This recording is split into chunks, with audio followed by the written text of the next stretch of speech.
খাজানগর কোনো চাঁদাবাজ বসবাস করতে পারবে না।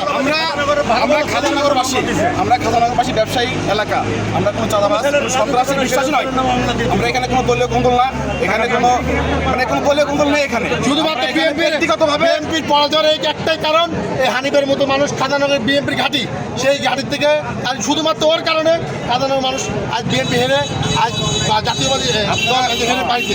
আপনারা দেখেছেন বিগত দিনে কুষ্টিয়া থেকে বাংলাদেশ জাতীয়তাবাদী দল কখনো হারে নাই, কিন্তু এসব চাঁদাবাজ, এসব সন্ত্রাস, এই মানুষের সঙ্গে এসব খারাপ বিহেভিয়ারের কারণে আজকে জাতীয়তাবাদী দলের এইরকম অবস্থায় কুষ্টিয়া জেলাতে।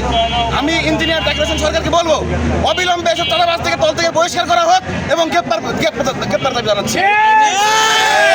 খাজানগর বাঙাল কি আছে? চাঁদাবাজের বিরুদ্ধে কি আছে?